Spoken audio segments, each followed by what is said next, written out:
नमस्कार, मी सुशील कुलकर्णी. आपण पाहता ॲनालायझर. महाराष्ट्रामध्ये कोणत्या विषयाचं वादंग होईल आणि त्यातली वस्तुस्थिती कळल्यावर काय पुन्हा लोक माघार घेतील सांगता येत नाही. मग शब्दांचे अर्थ कसे बदललेत, ते आता कसे आहेत, नंतर कसे आहेत, याबाबतची चर्चा महाराष्ट्रामध्ये सुरू होते. कदाचित यालाच महाराष्ट्राचं पुरोगामी पण म्हणत असतील. वाद तुम्हाला चांगला परिचित आहे. पुण्यामध्ये एका उद्यानाला सावित्रीबाई फुलेंचं नाव आहे. या सावित्रीबाई फुलेंच्या नावाच्या अगोदर साध्वी असा शब्द लिहिला गेला आणि या साध्वी नावावरून महाराष्ट्रात रणकंदन माजलं. एका चांगल्या वकिलांनी, ज्यांना राज्यात वकील म्हणून मान्यता आहे, जे माध्यमांच्या मध्ये नेहमी दिसतात, त्या वकिलांनी या साध्वी शब्दावरती आक्षेप घेत पुणे मनपा ही सावित्रीबाई फुलेंना साध्वी म्हणून अपमानित करत आहेत असा सूर लावला. आता साध्वी पुण्याच्या मनपानी म्हणणं, पुण्याची मनपा भाजपच्या ताब्यात असणं, याला एक वेगळाच अर्थ प्राप्त झाला आणि भाजप एकूणच व्यवस्थेचं हिंदुत्वकरण करू लागल्याचा आरोप होऊ लागलाय. आता ज्या सावित्रीबाई फुलेंना साध्वी हा शब्द उच्चारला गेलाय त्याही हिंदूच आहेत, हे विसरून चालणार नाही. बरं, ठीक आहे, चला आपण पुढे जाऊया. हा शब्द लिहावा की न लिहावा, पुण्याच्या भाजप शासित मनपानं अशा स्वरूपाची का गोष्ट करावी याबाबत फेसबुकांवर लेखच्या लेख झडू लागले. महापौर मोहोळांचा उल्लेख देखील अत्यंत वाईट पद्धतीनं होऊ लागला. एक एक जण आपली लेखणी सरसावू लागला. आता जेव्हा हा सगळा प्रकार चालू होता तेव्हा पुण्याच्या महापौरांनी एक फोटो सगळ्यांना पाठवला. तो फोटो काय होता तोही तुम्हाला आता दिसतो आहे. त्या फोटोत या साध्वी सावित्रीबाई फुले यांच्या नावाच्या उद्यानाचं उद्घाटन काँग्रेसच्या काळात झालेलं होतं, जेव्हा मोहिते पाटील मंत्री होते त्यावेळेस झालेलं होतं. आणि त्यावेळेला देखील त्या कोनशिलेवर साध्वी हा शब्द असल्याचं आपल्या लक्षात येईल. मग आता काँग्रेसच्या काळातच हे साध्वी नाव दिलं गेलं आहे हे लक्षात आल्यावरती अनेकांनी आपल्या तलवारी म्यान करून वेगळीच शस्त्र बाहेर काढायला सुरुवात केली. मग वेगवेगळ्या विषयावरचे तर्क लावले जाऊ लागले. एका विद्वानांनी, एका विचारवंतांनी एक म्हणणं मांडलं की साध्वी या शब्दाचा अर्थ आता बदलू लागला आहे. पूर्वी तो अर्थ चांगला होता. एक चांगली स्त्री, उच्च विचाराची स्त्री, सात्विक विचाराची स्त्री असा त्या साध्वीचा अर्थ होतो. पण जुन्या काळात साध्वी या शब्दाचा अर्थ चांगला होता म्हणून तो वापरला गेला होता. आता साध्वी या शब्दाचा अर्थ बदलला आहे. का बदलला आहे तर साध्वी हा शब्द मालेगाव बॉम्बस्फोटातील आरोपी देखील लावतात म्हणून तो बदलला आहे. साध्वी ऋतुंबरा काय, साध्वी उमा भारती काय किंवा अजून कोणी काय, या सगळ्या साध्वी शब्द लावतात आणि या सगळ्या भाजपशी, हिंदुत्वाशी संबंधित आहेत म्हणून साध्वी या शब्दाचा अर्थ आता बिघडला आहे. हे सगळं आधुनिक इतिहासासारखं झालं बघा. म्हणजे हा शब्दच मला मुळात आश्चर्यकारक वाटतो. आधुनिक इतिहास. इतिहास हा नेहमी इतिहासकालीनच असतो, जुनाच असतो, तो आधुनिक असत नाही. पण असा आधुनिक इतिहास नव्यानं लिहिला जातो आहे. तसं साध्वी या शब्दाचा अर्थ आता बदलला जातो आहे. काही विद्वानांचं मला आश्चर्य वाटतं. ते आपली भूमिका वेगवेगळ्या गोष्टीप्रमाणे बदलत राहतात. मी तुम्हाला एक साधं उदाहरण सांगतो कसं होतं ते. तेच हे विद्वान आहेत ज्यांनी आता साध्वीवरून स्पष्टीकरण द्यायला सुरुवात केली आहे. हे विद्वान कसे असतात तुम्हाला मी सांगतो. मधल्या लॉकडाऊनच्या काळामध्ये पत्रकार राहुल कुलकर्णीला अटक झाली होती, तुम्हाला आठवत असेल. आणि त्यावेळेला राहुल कुलकर्णीवरती काही टीका करणारी होती, काही समर्थन करणारी होती. ॲनालायझरनं राहुल कुलकर्णीच्या अटकेचा निषेध झालेल्या दिवशी, त्याच्या आदल्या दिवशीपासून, कारवाईच्या दिवशीपासून केलेला होता. राहुल कुलकर्णीला अटक करणं योग्य नाही असं म्हटलेलं होतं. आता सुशील कुलकर्णी नावाचा व्यक्ती राहुल कुलकर्णी नावाच्या व्यक्तीचं समर्थन करणारच की, अशा अर्थाने बऱ्याच लोकांनी त्यावेळेला खाली कमेंट टाकलेल्या होत्या. पण अजून एक व्यक्ती होते विद्वान ज्यांनी आता साध्वी शब्दाचा अर्थ बदलून याला फारसं गांभीर्याने घेऊ नये असं सांगितलंय. त्याच विद्वानांनी राहुल कुलकर्णीला सुरुवातीला राहुलचं आडनाव कुलकर्णी आहे म्हणून शिव्या घालायला सुरुवात केली होती. त्यानंतर आमच्यासारख्या काही माणसांनी त्यांना सांगितलं की तुम्ही समजताय तो हा कुलकर्णी नाही. म्हणजे अगदी स्पष्ट सांगायचं तर सुशील कुलकर्णी ज्या पट्टीतला आहे त्या पट्टीतला राहुल कुलकर्णी नाही आहे, तो वेगळा कुलकर्णी आहे. आणि जेव्हा त्यांना कळलं की आपण शिव्या घालतोय तो राहुल बामन नाही आहे, तेव्हा त्यांनी आपली शस्त्र मॅन करून टाकली आणि मग सांगायला सुरुवात केली की पत्रकारांच्या बाबतीत असं कसं होतंय, जरा वेगळा विषय मांडायला सुरुवात केली. म्हणजे ज्याच्यावरती अन्याय झाला आहे त्याची जात कोणती त्यावरून त्यांनी आपली भूमिका ठरवलेली होती. म्हणजे आधी समतावादी भूमिका मांडत शिव्या घातल्या, नंतरही समतावादी भूमिका मांडत, म्हणजे भूमिका बदललेली नाही आहे, भूमिका मांडत कळलं की तो ज्या जातीला आपण शिव्या घालतोय त्या जातीचा नाही आहे, तेव्हा मग मात्र आपले शस्त्र मॅन करून टाकले. त्याच विद्वानांनी जेव्हा भाजपच्या काळामध्ये बोर्डावरती नाव लिहिलं गेलं आहे असं कळलं तेव्हा यावरती आक्षेप घ्यायला सुरुवात केली. आणि जेव्हा कळलं की हे नाव काँग्रेसच्या काळात दिलं गेलेलं आहे तेव्हा मात्र त्यांनी आपली भूमिका मॅन करून टाकली.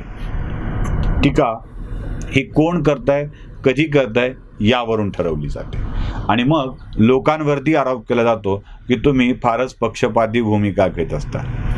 आपला पक्ष असेल तर भूमिका बदलायची आणि आपला पक्ष नसेल तर भूमिका कशी ठेवायची हे काही लोकांना उत्तम पद्धतीनं कळतं. पण हा शब्द काँग्रेसच्या काळातच दिला गेला होता आणि मला सांगायला आनंद वाटेल की काँग्रेस सुद्धा साध्वी या शब्दावर आक्षेप घेत नव्हता. काँग्रेसच्या आक्षेपाची सुरुवात कधी झाली आहे तर ज्यावेळी हे साध्वी नाव धारण करणारे व्यक्ती, स्त्रिया जेव्हा भाजपकडे झुकू लागल्या. स्वाभाविक आहे, साध्वी हा शब्द हिंदुत्ववादी लोकांनी अधिक वापरलाय, कारण अशा साध्वी शब्द मुसलमानांच्या मध्ये वापरणं शक्य नाही. तिथे अशा महिला साध्वी, महिला संत नाही आहेत. ख्रिश्चनांच्या मध्ये वेगळी शब्द आहेत तिथे वापरतात. नाही, कधी कधी परीक्षा देऊन सेंट होता येतं महिल्यानंतर काही चमत्कारांची भूमिका पूर्ण करून. पण साध्वी हा शब्द भारतीय संस्कृतीतला असल्यामुळं तो हिंदुत्ववाद्यांनी वापरणं स्वाभाविक होतं आणि त्यातील हिंदुत्ववादी असलेल्या या साध्वी भाजपकडं, विश्व हिंदू परिषद, राष्ट्रीय स्वयंसेवक संघाच्या माध्यमातून भाजपकडं झुकू लागल्या. त्यामुळं साध्वी हा शब्द बदनाम झाला असं या लोकांना वाटू लागलं. म्हणजे बघा, म्हणजे तोच त्या साध्वी, एखादी संत स्त्री, कोणत्याही चमत्काराशिवाय संतत्व बहाल केलेली स्त्री जर ती भाजपला विरोध करणार असेल तर साध्वी शब्द बदनाम होत नाही, पण ती स्त्री भाजपला समर्थन करणार असेल तर साध्वी शब्द बदनाम झालेला असतो. त्या हिशोबाने हा साध्वी शब्द बदनाम करून टाकला गेला आणि साध्वी नाव लावणं सुद्धा अपमान समजल्या जाऊ लागलं. या इतकी या मंडळींची मानसिक स्थिती बदललेली आहे. म्हणजे आधी हा शब्द खूप चांगला होता आणि आता तो बदललेला आहे असं म्हणून त्या साध्वी शब्दावरती आक्षेप घेतला जाऊ लागला. काही लोकांनी तर चक्क त्या बोर्डावर रंग लावून टाकलाय, म्हणजे साध्वी शब्दावरती नकोच आहे आम्हाला. इतका टोकाचं हे सगळं चाललंय ना की या सगळ्या विचारधारेतून, या सगळ्यातून, मत मांडण्याच्या अधिकारातून, अभिव्यक्तीच्या अधिकारातून या शब्दाला आणि या धर्माला विरोध करण्याची वृत्ती जोपासत चाललेली आहे. खरं तर ज्या लोकांनी हा साध्वी शब्द दिला त्यांचं कौतुक करायला हवं की सावित्रीबाई फुलेंना ते सन्मानाचं स्थान जे हिंदू धर्मामध्ये असतं ते बहाल केलेलं आहे, ते दिलेलं आहे, त्याची मान्यता दिलेली आहे. आणि खरोखरच आहे, सावित्रीबाई फुलेंचं काम हे अगदी नमन करावं या स्वरूपाचं आहे. ज्या काळात संघर्ष करावा लागत होता, लोकांशी लढावं लागत होतं, त्या काळात स्वतः शिक्षण घेऊन इतर मुलींना शिक्षणासाठी प्रवृत्त करणं ही गोष्ट खूप साधी नाही आहे. आज जरी ती आपल्याला वाटत असली, म्हणजे त्यावेळेचा संघर्ष आणि आजचा संघर्ष असा विचार केला तर तो त्यावेळी खूपच महत्त्वाचा होता. ते या सगळ्या कामांमुळं, या सगळ्या योगदानामुळं संतत्व, साध्वी पण बहाल केलं असेल त्याला देवत्व बहाल करणं म्हणत नाही. साध्वी असणं आणि देवत्व बहाल करणं, देवी सावित्रीबाई असं म्हणालो असतो तर गोष्ट वेगळी होती. देवत्व बहाल केलं गेलं नाही, साधुत्व बहाल केलेलं आहे. स्वतःचा विचार न करता जगाच्या कल्याणाचा विचार करणं हे साधुत्व आहे, हे योगियाचं लक्षण आहे.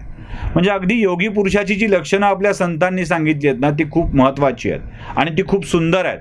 त्यालाच तर योगी साधू असं म्हणतात ना. जो साधतो, जो जोडतो तो योगी, जो साधतो तो साधू. कुणाशी कुणाला साधतो? देवत्वाशी माणसाला साधत असतो. हा मध्यस्थ नाही आहे, हा जोडणारा आहे, हा धागा आहे. म्हणजे मण्यांची माळ तयार होते ना, त्या माळेला जोडणारा मध्यस्थ नसतो, तो धागा असतो, एक जोडून ठेवतो. तशी या सगळ्यात चांगुलपणाला जोडणारी माळ जो तयार करतो ना, तो धागा असतो साधू म्हणजे, साध्वी म्हणजे.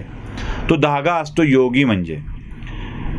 मेघमुखे अधपतन अधपाते निवती जन. बघा फार सुंदर आहे ती भावना.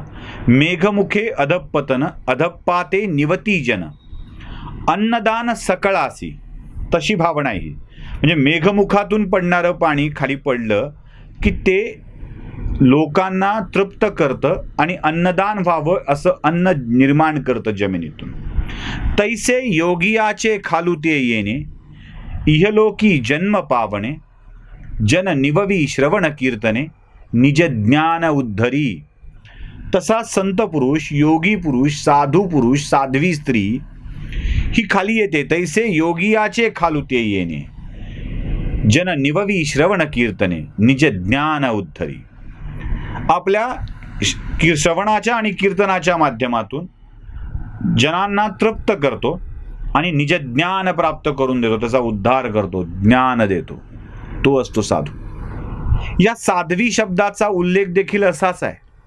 जो आपल्या ज्ञानाने लोकांना तृप्त करतो तो असतो साधू, ती असते साध्वी.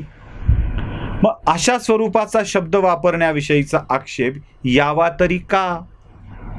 तो धर्माचा नव्हे, जातीचा नव्हे, पक्षाचा नव्हे, तो राजकीय शब्द नव्हे, तर तो गैरराजकीय शब्द आहे. त्यामुळं असा आक्षेप व्यक्त करण्याचं काहीच कारण नाही आहे. पण हा खुलासा जाणून घ्यायचा असेल तरचा प्रश्न आहे. हे जाणूनच घ्यायचं नाही आहे. ते हिंदुत्वाशी संबंधित आहे ना, ते साधूपणाशी संबंधित आहे ना, मग आम्हाला नको आहे, बस संपला विषय. आणि सगळ्यात मोठी गोष्ट, त्याचा अर्थ काय असायचा आहे तो असू दे, तो भाजपच्या लोकांनी केलाय ना, मग तर आम्हाला नकोच, तो वाईटच आहे, मग तर नाहीच, आता नाहीच. ही भूमिका स्वरूपाची, अशा स्वरूपाची घेतली जाते आणि कोण केलंय त्यावरून ती बदलली पण जाते. म्हणूनच अशा बदललेल्या भूमिकेविषयी फारसा फरक पडणार नाही हे मलाही माहीत आहे. मला लोक म्हणतात की तुम्ही वेस्टेज ऑफ टाईम आहे, तुम्ही टाईम वेस्ट करताय. हे मला माहीत आहे, मी वेस्ट करतोय. मला माहीत आहे याचा फरक पडणार नाही आहे. पण मला एक तरी समाधान आहे की किमान हा विषय मी बोललाय, मी सांगितलाय, मी मांडलाय. तुम्हाला आवडला असेल लाईक, शेअर, सबस्क्राईब करा. बेल आयकॉन दाबायला विसरू नका. फॉरवर्ड करायला विसरू नका. धन्यवाद.